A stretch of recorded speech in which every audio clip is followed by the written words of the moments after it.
We're here at Notts Flats in North Shields. These are the council flats that I pretty much grew up in. My mum and my uncle Mick grew up in them flats as well there. This is where my nana lives. I spent most of my childhood here, playing football and on the front here or sliding down the bank or just doing what kids do. So we're in North Shields now, and if you look over there, that's South Shields. I was telling my nana she's got the best view from a flat in the world. Mouth of the Tyne, lovely sunny day. But if you see the grey, miserable, depressing bit over there, that's Sunderland. And the less said about that, the better. So we'll move on. But the main reason that I grew up here mostly was because my dad's in the Navy, and he was mostly at sea when I was growing up. So my mum was just left with me and my sister, and she'd work a couple of jobs. So I'd come and stay with my nana and live here pretty much. I think growing up in North Shields, it's a tough area to grow up. It's just working class, hard working people. And I think my mum is the epitome of that. She'd work 2 or 3 jobs just to put some food on the table for me and my sister, My dad obviously as well, he was hard working and he was working away, but I think that ties into my sport, I think growing up here, it's easy to make a bad choice and take the wrong path. That cost money, getting me into all these different kinds of sports, and she'd work, all these jobs just to fund my sporting habit really. Me and my sister, both of us, so as you grow older, you really appreciate it, and I'll be forever in debt to my mum and dad for what they've done for us. Like me and my sister, we had nothing growing up, but we never went without, if that makes sense. I know everyone says, my mum and dad are the best, but I generally think my mum and dad are the best. So if me playing Super League now is how I repay them and those efforts, then I'll do my best to make them proud. But in terms of repayment, my mum did say she wants a new kitchen, so I'll probably have to fork out for that. Nana, you alright? How are you, Harry? I'm alright, are you? Aye, spot on. Come on then. I'll sit over here. You're alright. Do you want a cup of tea or out? Yeah. Go on, I'll get you a cup of tea. Do you want any sugar, Nana? Cup of tea. Oh, there you go, pet. Thanks, Bonnie lad. Thank you. Lovely. Wait, I just want to ask you about rugby and that. Get on, you didn't know now about it, did you? I didn't, no. I didn't know anything about it. Didn't know about rugby league or the union, any difference. But it was football first, wasn't it? Aye, football all the way through. Uh-huh. And finally pick the sport you enjoy to come and watch, didn't you? You like it? Aye, well, I do. I enjoy it. I love the atmosphere. Well, I used to go to Newcastle, football. Aye. It's a great atmosphere there as well. Like the singing and all that, do you? Yeah. I love it. I love the build-up and everything. She likes the atmosphere, that's what she means, aye. It's great, aye. I used to have a drink of that, aye. Aye, it's class, great. right? Builds it up, oh yeah, it builds it up, yeah. And it's cold, isn't it, on the night? Oh, of course. You've got to warm yourself up. Of course you have, aye. Because his mum was working, his dad was away, of course, in the Navy, and his mum was working, so he did spend quite a bit of time out here, didn't you? Aye. Got lost one time, well, I didn't get lost. There's like another part of the flats, like Riverview, and I had like a curfew, didn't I, about 9 o'clock to come back. Yeah, I couldn't find him. And I was out with, there's one lad who was a terror, and obviously I was pals with him. So he's led us astray into the bit where I'm not allowed to go. Well, you didn't take much leading astray, did you, No. Sam? You just went off. And I'd warned him not to go away, but of course, just wandered off. I couldn't find him. And then I could just hear scream like, Sam, well, I mean, Nana storming along, grabbed us by the lug, dragged us back in, locked the door. Aye. You're not going out. That's right. Aye. Eat your chicken nuggets. Down to bed. Yeah, that's it. Aye. Very, very proud of him. Very proud of him, aye. I think he's done great for himself. He has. It's not a sport that you would associate the North East with. This is predominantly football, and you'll probably get a good percentage of them following rugby union, like the Falcons and that. You know what I mean? He's the only guy from the North East of England, or Newcastle, North Shields, who's playing in the Super League, who's a Scottish international, who plays rugby league from this place. And he's got the offload away! Luckley to Broadbent! Oh, that is beautiful! To be honest, he's one of the best blokes I've ever met. Big Sam Luckley with the try! How easy was that? He's really physical. I think you can say that from the stands. Luckley rocking it home. He's probably like the old-fashioned big grizzly prop. He works so hard, he's aggressive. With a charge, it's still going. Carries the ball strong. Sam Luckley, what a time to score a try. Powerful, great impact player. He's got that late offload. Power-packed tackle, but he's offloaded it. Just a top fella, yeah, top bloke.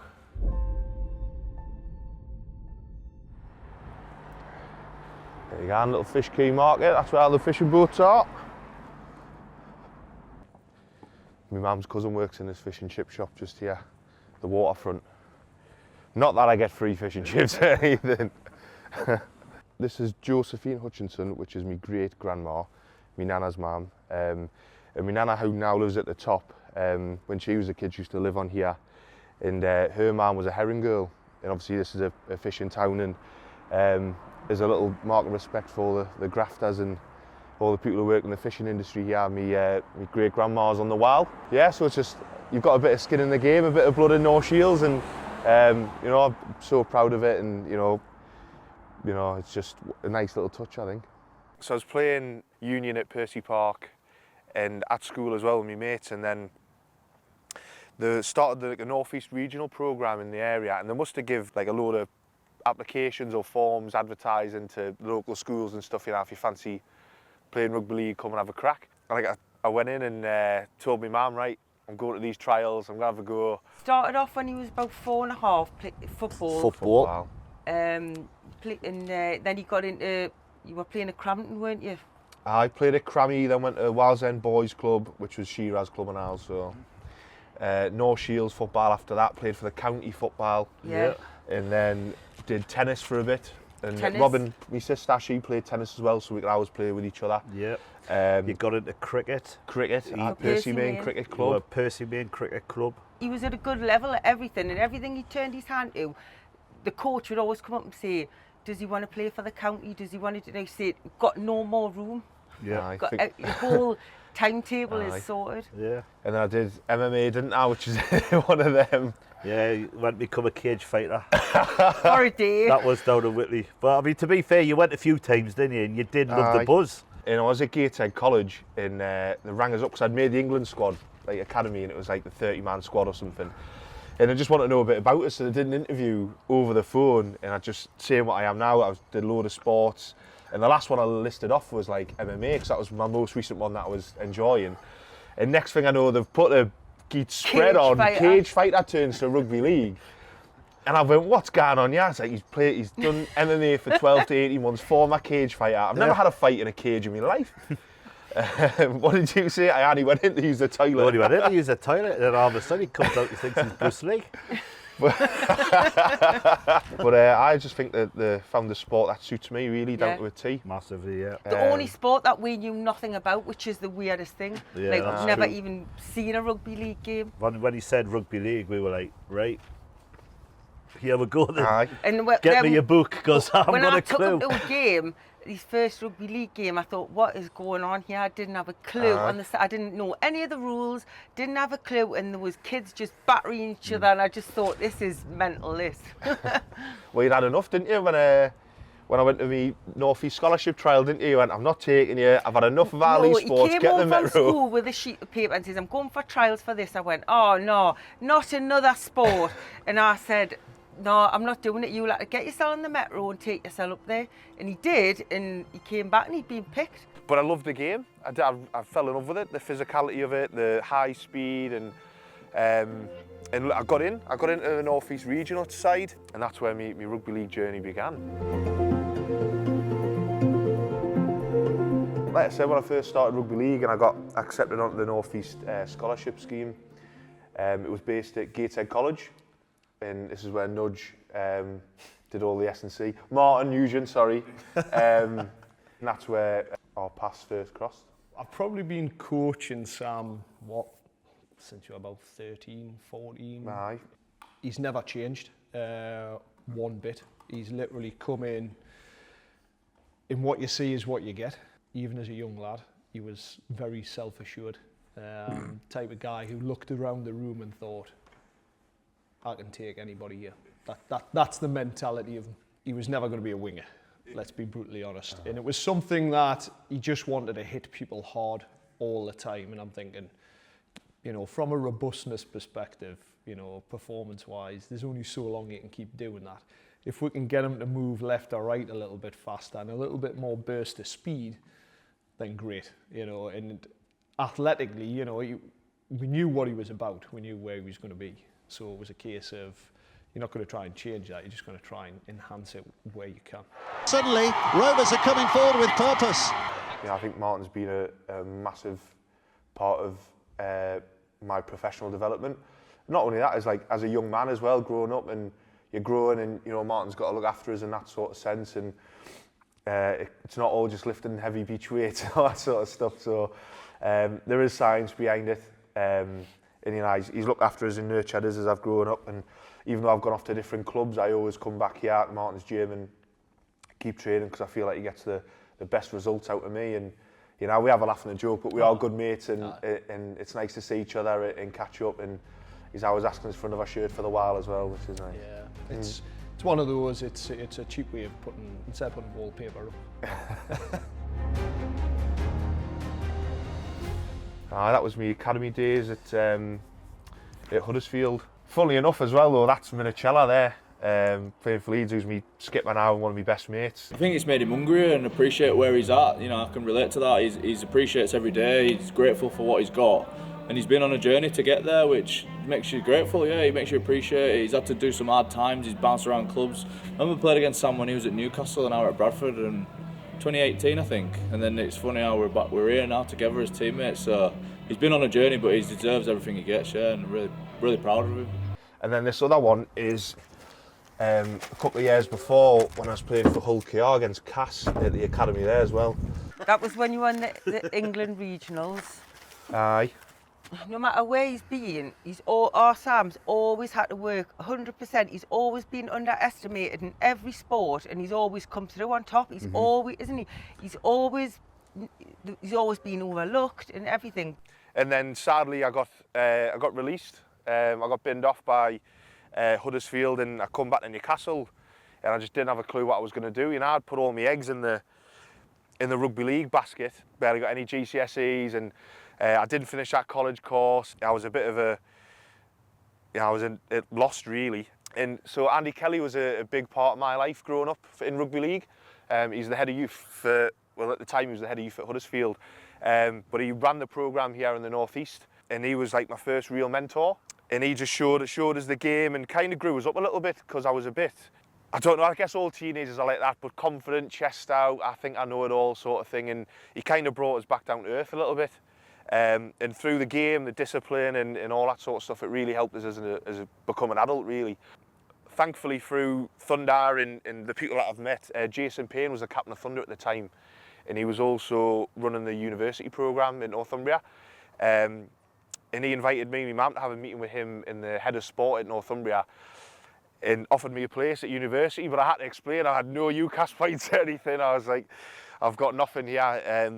And thankfully they offered me a scholarship to play rugby, and also I had to do like a foundation course the first year. So I went and played for Thunder after that for the next 4 or 5 years, and probably best 5 years of my life. I've met some of my best mates, and I wouldn't change it for a thing. I got to captain the uni team for a couple of years there, and from there it was my last year at Thunder. I signed with an agent called Graham Taylor, who so much respect for Graham, and you know he's really helped me on with my career. But he put us in the shop window, but he pretty much just said like no one's looking at rugby league in Newcastle. No one's going to pick you up at Thunder or anything like that. And quite tough words to take really when he said, you know, I was putting all this effort in to try and make it, and he said no one's looking. So he put me in the shop window, and Ottawa Aces came about. That pitfall was when Ottawa Aces were going to sign you and you were going to go to Canada, but because of the COVID crisis, it stopped everything. And then obviously you went to Salford, aye. And I think that just triggered it. That was his break, wasn't And that it? was his break, and it was proven. So, aye. Sadly, it didn't come about, but it was a silver lining, because Salford signed me straight after that, because I was a free agent, and I went on to have, you know, a couple of great years at Salford. I love my time at that club, the fans, and again I met some of my best mates at that club. Another big step from Croft. He's through again. Luckley going for the line. Oh, the local boy will enjoy that in front of the Gallagher. He gives you the Alan Shearer celebration. Loved it, and the Alan Shearer celebration. He's been waiting to do that all this time, and all the time it's been at Newcastle. I hope I see it again. Didn't have to milk it. Oh, one of our proudest moments. And the Gallagher as well. And the Salford fans got that, didn't it? That was the Gallagher. And Aye. Says, oh, there he goes, he's off. He's only just gone and done the old... the big Geordie. The Shearer salute. The local boy will enjoy that in front of the Gallagher end. He gives you the Alan Shearer celebration. He doesn't get many, Luckley, but he will remember forever. When I first went to Salford, I had massive imposter syndrome. Like, so I was watching the likes of, you know, well, I had pretty much all the Super League, and then next thing I know, I'm at Salford now, and they're all trying to take me head off at training. And like, there's Kristen Inu, Joe Burgess, Lee Mossop, two Lolly here, they're all around us, and I'm like, what am I doing here? You know, just a lad from North Shields, what am I doing at the Super League club? And you do start to doubt yourself a little bit, but then I kind of like flipped it on its head and was just like, I am a lad from Shields who hasn't got a right to be here, so I might as well have a crack. And I think that's what I've done pretty much my whole career. I was just thought, I'm going to have a crack. When I'm about 17, I've got grandkids or whatever, and I'm sitting in the pub and that, and I just want to sit back and look at my career and just go, you know what, I had a knock. I had a full crack. KR on the last one, chance from Wembley. How easy was that? Where was the Lee Leopards defence? That really was as simple as you like. I just love going to work every day. Like, not even just the group, the staff. Like, everyone gets on. You know, we kind of have an unwritten rule, and it's no heads. If you are, you get found out, and it doesn't. You know, and things might not work out. But we have standards, and you know, we have like the Hulk your way, we call it, and it's just doing, you know, the right things. And even on and off the pitch, it's, you know, doing promos or, you know, signing shirts, and, you know, just being a general good bloke. And that's what we all strive to be. I mean, Hull's brilliant. I know he was at Salford and that. And that was a nice place. That was great, Salford. You know, they got you on the map as well. But Aye. Hull's just like North Shields. It's a fishing town. It's local people. The people are great. We just get on with them. Loads of nice people. The area's lovely. Yeah, we could live there, couldn't we, easily? But Aye. Sam's You like horrified. Beverley, don't you? Oh, Aye. look, Beverley. Yeah. He'd be horrified if we said we're selling at one moment at Beverley. It's an 80th Wembley final, a fact that is worth celebrating in its own right. But this feels extra special today, it really does. A day when the unfashionable becomes the height of fashion.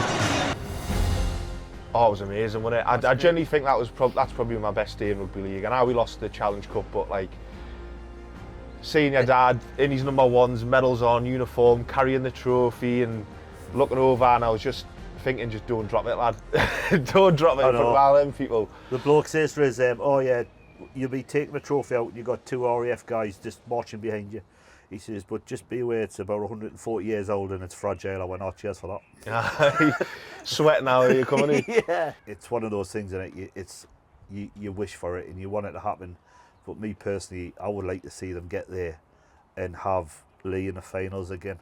Because they're only one away as well. So, you know, it'll be retribution, wouldn't it? Just to go back there and just, let's do it. And if we can, you never know. And I think when we watched the Newcastle game, you know, watching them lift the cup at there, it was like... You can do it. Once you've got the first one, I think you'll win a few things. You know, the fans have gone that long without a trophy, they deserve it. And, you know, I kind of sit with Rovers a bit, you know, they do deserve it. Yeah, it's the same type of fans, same type of people, so they're desperate for a trophy, and I think this year's... Touch wood, eh? Yeah. Massive following. It's like getting the reps in it, really. Like each year we've got a little bit better. And I mean, we've got the Challenge Cup final, then the Grand Final, so what's this year gonna, you know? But look, you can't be cocky with anything like this, you know? You just got to take each game as it comes and stay humble. But what an experience that Grand Final was. You know, I was so jealous of Ryan Hall, who's played in about 20 of them. He's won God knows how many, but loved every minute. You know, you got to soak up them moments because you don't know when the next one's going to come. You know, that could be my last Grand Final, and you know, we lost, but I loved every moment of it. But yeah, it makes you so hungry to be there again, you know, under the lights, and even the weeks build-ups, outstanding, you know, you're just itching to go, and when it's there, it's nectar, it's class. The Carabao Cup final, man, hands down one of the best days of my life, and I was glad I was able to to give me dad and me uncle them memories, you know.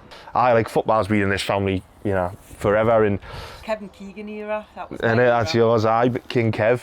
It's kind of a generational thing, you know, because me granddad, who's no longer with us, you know, he took me dad to his first game, and same my uncle's followed Newcastle home and away all his youth, and it is a generational thing, so mental. Absolutely mental. I never kissed my dad so much in me. I think I was ragging him round, and I nearly tried to put him on my shoulders, I think, at one point. As soon as that final went, the party didn't stop. I mean, we got the tickets, we thought, that's it, you can't get better than that. Aye. But, you know, to win and to beat Liverpool, aye, you know, especially in my lifetime, it was just crazy. Never seen so many grown men crying, mate. Honestly. Ridiculous, isn't it? I could say when I'm an old pensioner now that I was there and I seen it, and it's just one of them moments where you still got to pinch yourself, you know? It's unreal, isn't it? What a stadium, man. This is me home away from home. And it may well with Luckley! Wow! That will be a massive highlight. Sam Luckley. I think it was the Alan Shearer celebration. It's got to be Alan Shearer, hands down. You know, that was my generation growing up and coming here and watching him playing. You know, I was in awe. So, yeah, some hero. Josh, how are you, son? Nice to see you, mate. You all right? You too. It's Sully as well. I know. I'm getting sick of it myself now. I know. Yeah, I'll come back along. I'll just see me mum. Well done. Cheers, mother. Yeah, of course. It's been a minute. Well done. Hey. Did you enjoy it? Yes. Oh, first game. Got a little motor, son. I know. Some game. Yeah, I was knackered. But you were. Yeah, it's something about seeing Jimmy sport. It is, isn't it? I know. Right, I'll see you up there for a beer. Nice one.